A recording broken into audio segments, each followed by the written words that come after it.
Apa kabar pemirsa? Saya Claudia Setiohadi akan mengajak Anda untuk mengurai lika-liku kehidupan para selebriti di ceritaku, cerita inspiratif tanpa gosip. On time, tidak pernah mengeluh, ya kan? Apa tugasnya dilakukan dengan benar, dengan baik. Pokoknya mama, papa nggak usah khawatir. Pokoknya Dude, kok kuliah selesai gitu. Tepat waktu, dibilang gitu, janjinya begitu. Penggemar sangat berarti dalam mendukung karir karena tanpa mereka pun mungkin nggak ada yang bakal nonton saya juga gitu. Tanpa mereka nggak ada yang menilai saya, tanpa mereka tidak ada yang mengoreksi saya.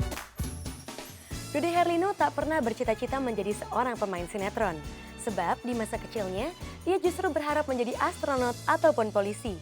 Tapi sayang, semua itu tak pernah kesampaian. Meski tak jadi astronot ataupun polisi, namun Dude mendapatkan rezeki sebagai seorang bintang sinetron. Seperti apakah perjuangan Dude mencapai sukses? Dan benarkah Dude pernah diberi honor sebesar Rp10.000? Berikut ceritanya.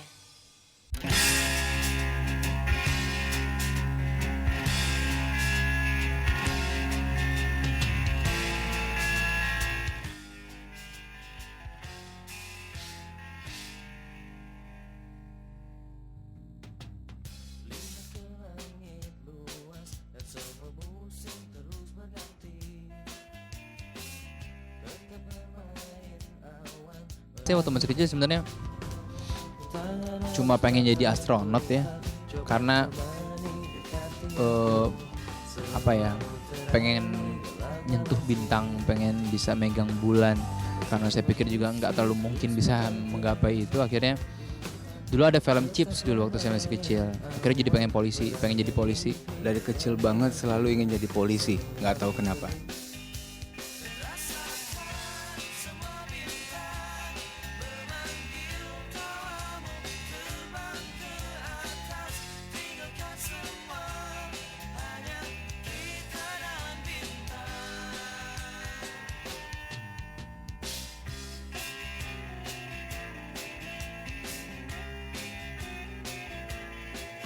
Dia menjalani perjuangan yang sangat keras. Jadi itu awalnya Dude dikenalkan dunia acting sama teman kursus bahasa Inggrisnya sebenarnya. Nah kemudian Dude pertama diajak untuk jadi figuran-figuran yang hanya ya kalau kita nilainya kecil lah. Tanpa disengaja saya belajar teater gitu loh, belajar acting. Tanpa disengaja sahabat saya ngajakin, ya udah iseng-iseng aja ikut. Ternyata saya suka banget. Dan di dalam dunia teater dan acting saya menemukan kenikmatan sendiri aja gitu. Khayalan saya waktu saya dulu awal main teater adalah pengen main sinetron, pengen punya peran yang cukup baik lah. Dan alhamdulillah saat ini ya alhamdulillah bisa tercapai untuk yang itunya. Dan tapi saya masih pengen terus belajar dan masih pengen bisa meningkatkan lagi apa yang ada. Memasuki lokasi syuting dan beradegan di depan kamera bukan berarti jaminan mendapat honor besar. Dude misalnya, ia tak serta-merta mendapat peran besar di sinetron yang dilakoninya. Jangankan peran, dia malah dijadikan pemain figuran terlebih dulu. Muncul beberapa detik di layar kaca dan diberi honor Rp10.000 per hari. Kecilnya angka yang ia dapatkan tak membuat Dude patah semangat. Ia justru tambah semangat dan terus belajar agar menjadi aktor yang sesungguhnya. Sama saya waktu jadi figuran itu 10.000 ya. Dan itu habis buat ongkos dan buat makan aja saya nombok. Ya semua proses, semua ada tahapannya, ada langkah-langkahnya. Dan dari awal sih kalau saya mulai dari bawah banget, saya mulai dari figuran dulu. Dari cuma numpang lewat aja di belakang, terus akhirnya mulai casting, alhamdulillah dapat peran.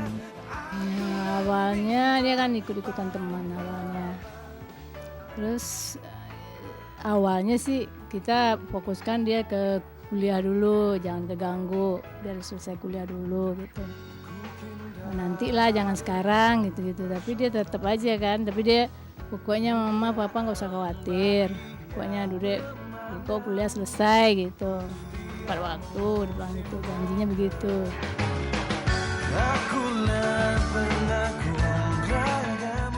Menjalani proses karir dari bawah membuat Dude matang dalam berakting. Kecintaannya pada dunia akting dan keuletan kerja di lokasi syuting menjadikan Dude berbeda dengan artis sebayanya. Keberhasilan Dude sebagai pemain sinetron tak lepas dari doa sang ibu. Nasihat ibu dan segala ucapannya ibarat embun penyejuk hati. Dude memang dekat dengan ibunya. Segala titah sang bunda bagi Dude adalah harga mati yang tak bisa ditawar-tawar lagi. Boleh dibilang nih, tanpa ibunda, Dude beku jadinya. Orang tua segalanya ya, orang tua saya nggak akan melangkah tanpa izin mereka, saya nggak akan keluar dari rumah tanpa restu mereka. Jadi saya mau kemanapun, apapun yang mau saya ambil langkah dalam hidup saya pasti akan minta izin dan minta doa sama orang tua saya. Kalau orang tua saya bilang enggak, saya nggak akan mau. Kalau keluarga dia mungkin lebih agak tertutup ya, cuman setahu gue dia deket banget sama ibunya. Sama mamanya, sama papanya dekat dua-duanya. Sampai sekarang begitu. Ini saya utamakan sama mama. Jadi walaupun mungkin mama nggak bisa memberikan solusi, tapi mama udah dengar, mama bisa memahami aja, itu udah bikin saya lega lah gitu. Jadi kalau ada masalah pasti saya curhat sama mama. Setiap keputusan yang saya ambil dalam hidup pasti nggak akan lepas dari izin orang tua. Saya mengambil jurusan kuliah misalnya, atau bahkan menentukan pilihan pacar gitu misalnya, kadang-kadang saya suka minta pendapat mama misalnya.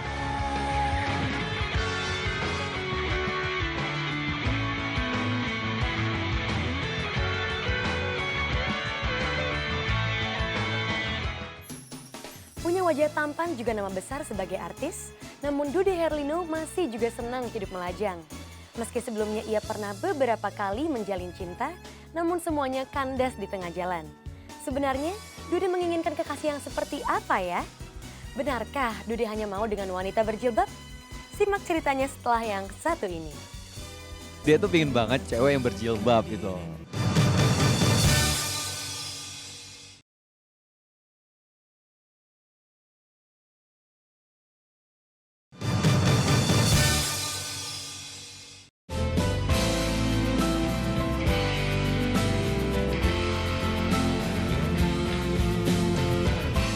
Sukses di karir, tapi Dude Herlino masih sepi dalam urusan cinta.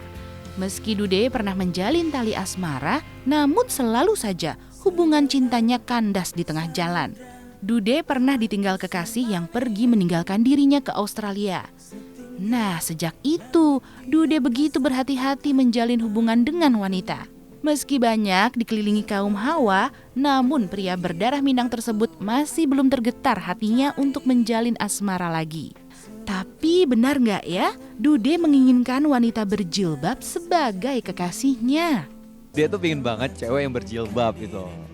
Nggak yang terlalu macam-macam juga ya, yang paling penting ada poin penting yang harus dia punya, insya Allah sih dia mengerti tentang Islam. Dia seorang wanita muslimah yang bisa menempatkan kemuslimahan dan kemuslimannya itu ke dalam kehidupan sosial dia. Dalam satu masa kehidupan cinta Dude Herlino, terselip nama Citra yang menjadi kekasihnya. Keduanya terlihat kompak, mesra, dan cocok satu sama lain. Dude yang tampan dan Citra yang cantik adalah perpaduan apik dari dua anak manusia ini. Tapi siapa yang menyangka jika akhirnya hubungan asmara mereka kandas di tengah jalan. Entah apa penyebab keretakan cinta mereka, sebab Dude dan Citra menutup rapat soal yang satu ini. Dengan Citra berawal dari, Citra ini adalah sahabat Ririn dari SMA. Kalau dari awal dikenalin Ririn sih sebenarnya gue udah ada kayak sedikit klik gitu, kayak ada bintang-bintang di kepala. Dia tuh dewasa banget. Terus abis itu dia bisa ngomong gua. Terus dia bisa ngajarin gua hal-hal yang baik yang kayak agama. Itu dia kuat banget kan. Jadi alhamdulillah ya banyak lah masukan buat gua, banyak yang bisa gua pelajarin. Tapi alhamdulillah ya, Dude tuh selalu yang misal pacaran.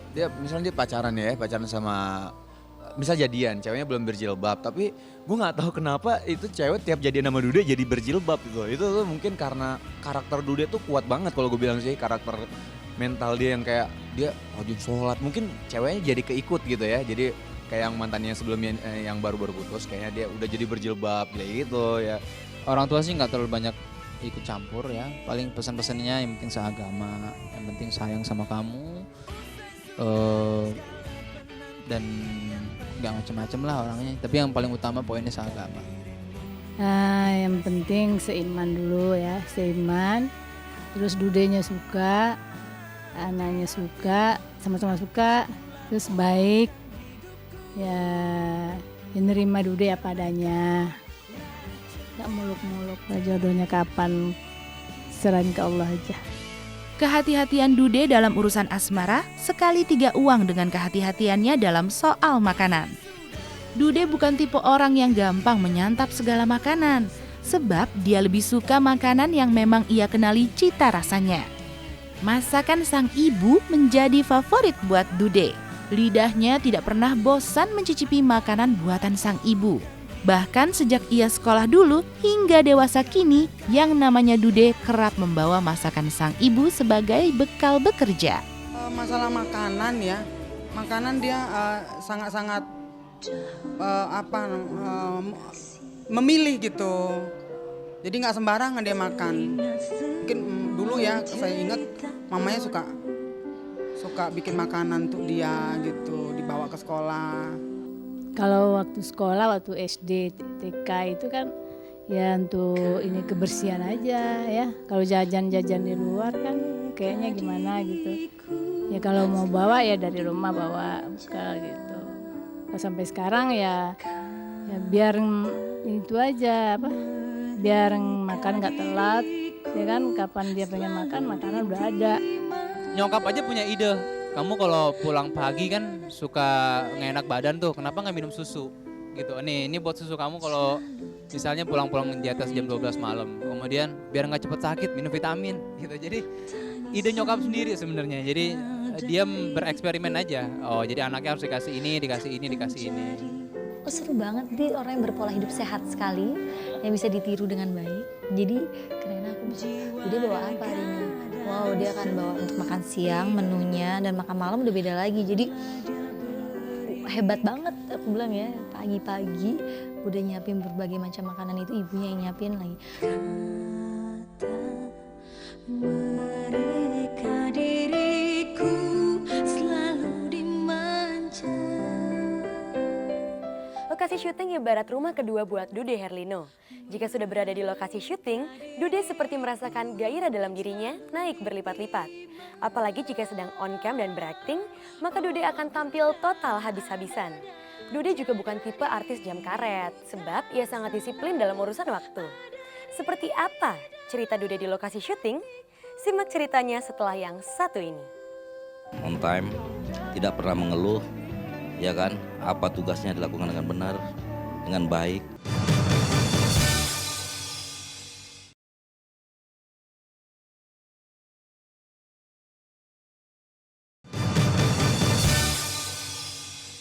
Di daun yang ikut mengalir lembut, terbawa sungai ke ujung mata.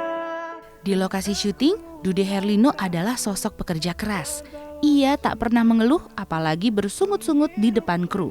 Panjangnya jadwal syuting hingga terkadang melewati batas dini hari dianggap Dude sebagai resiko kerja. Ia bahkan tangguh menghadapi tekanan kerja dan selalu menjaga emosinya agar tetap stabil. Disinilah tergambar jelas betapa Dude adalah contoh artis yang memiliki dedikasi tinggi dalam bekerja. Kalau saya melihat Dude Herlino itu adalah seorang aktor ya. Aktor yang bisa memainkan perannya dengan baik ya. Memain karakter yang diberi oleh cerita atau pengarang yang diberi oleh sutradara itu memang seorang aktor ya seorang aktor gitu. Aku nggak bisa menilai dia yang seperti apa. Yang aku tahu dia sangat baik dan selalu mencoba untuk maksimal. Ketika aku bermain dengan dia, terasa banget kalau istilahnya antara lawan main, kalau yang satunya egois atau yang satunya lemah atau gimana, kan kitanya juga jadi harus melakukan sesuatu. Nah ini kalau sama Dude, kok aku bisa ngedapetin ritme yang enak banget kalau main sama dia.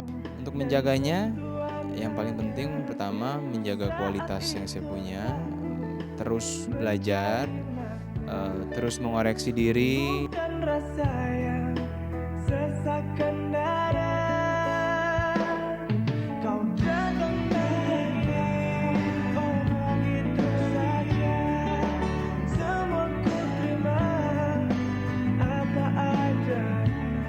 Para kru di lokasi syuting bagi Dude Herlino bukan lagi sekedar rekan kerja. Lebih dari itu, para kru juga sutradara sudah dianggap Dude layaknya saudara sendiri. Karena itulah ia betah-betah saja berada di lokasi syuting. Sikap enjoy yang diperlihatkan Dude itu juga dibalas respek positif oleh rekan-rekannya di lokasi syuting. Ada hal positif yang dicatat mereka soal Dude, yakni sifat on time-nya. Ia tak pernah telat datang ke lokasi syuting dan selalu menyelesaikan tugasnya dengan baik. Iseng, Dude orang iseng.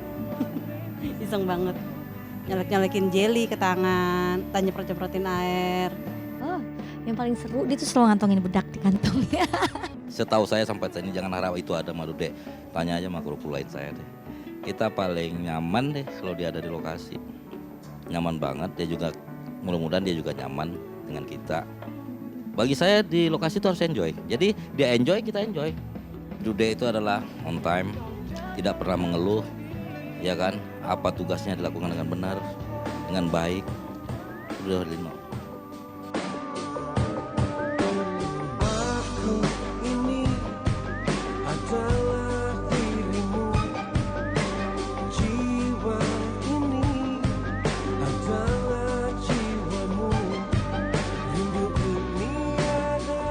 Dude Herlino juga dikenal sebagai sosok religius.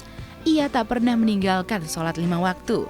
Sepadat apapun jadwal syutingnya, Dude tak pernah alpa untuk menunaikan kewajibannya sebagai seorang muslim. Sikap Dude inilah yang membuat orang-orang di sekelilingnya semakin respek padanya. Dengan semua kepatuhannya pada etos kerja, juga etos religiusitas, maka Dude tak pernah tersandung masalah, apalagi disambar prahara miring tentang dirinya. Gak pernah gue lihat dia tuh tinggal sholat tuh gak pernah sama sekali. Dan dia selalu ngajak gue sholat. Cool, rajin sholat. Ya, dalam arti kata taat, dia beragama. Tidak pernah lupa. Sholat 5 waktu tuh gak pernah lupa dia. Walaupun sedang syuting dia bilang, Mas saya sholat dulu, ya silakan. Alhamdulillah ya, lebih banyak mensyukuri aja apa yang udah dijalani sampai hari ini. Bersyukur bahwa semuanya anugerah dari yang di atas.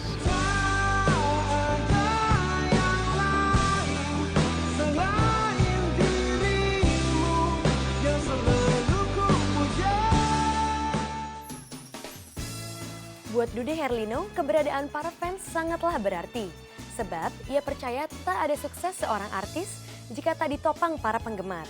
Disinilah Dude memperlakukan para fans layaknya sahabat, bahkan seperti saudara sendiri.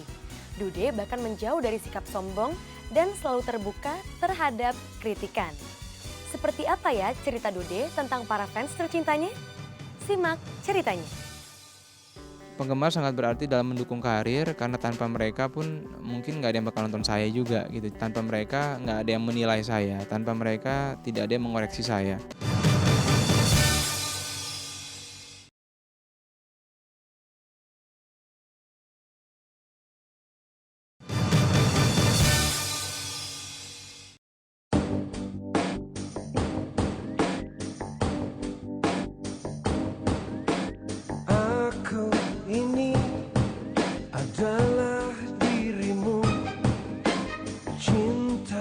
Kenyang makan asam garam di dunia sinetron tak membuat Dude Herlino cepat berpuas diri. Ia masih menyimpan banyak keinginan dalam hatinya.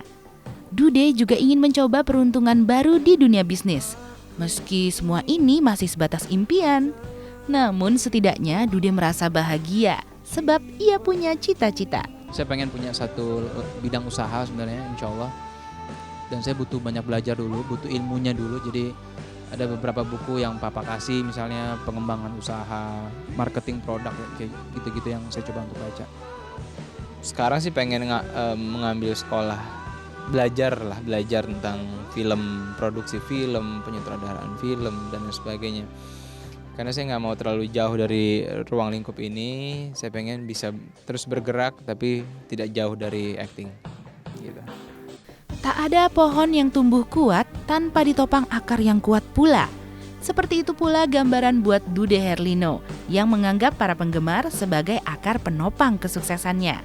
Jika tanpa penggemar, maka Dude bukanlah siapa-siapa. Sebab itulah Dude selalu membuka diri buat para fans. Ia tidak mau dicap sombong apalagi berlakon eksklusif di hadapan mereka. Dude yang sederhana dan rendah hati tentu saja makin menarik hati di depan para penggemarnya.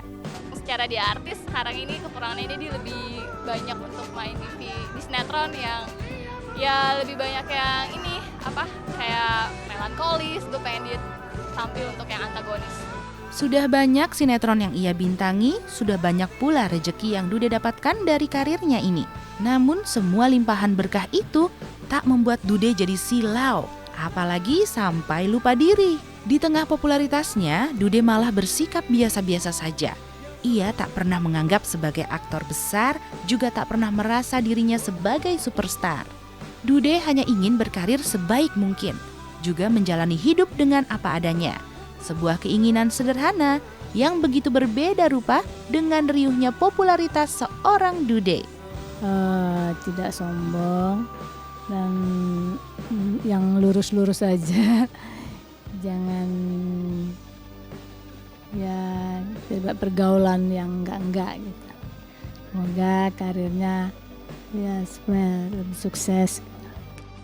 Apa yang sudah Dude raih sekarang ini tentu saja kan merupakan buah dari kerja keras dia ya.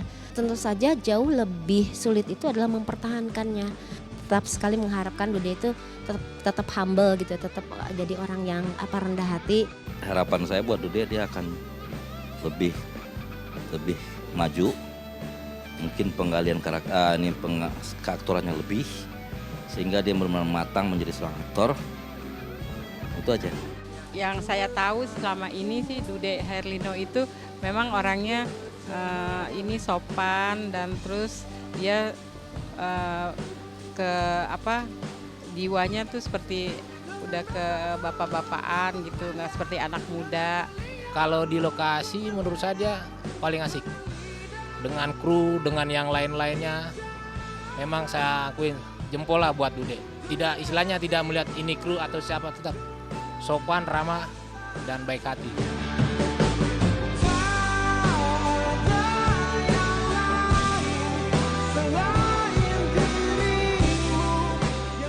Sombong diri atas keberhasilan sama saja seperti menggali lubang kubur sendiri.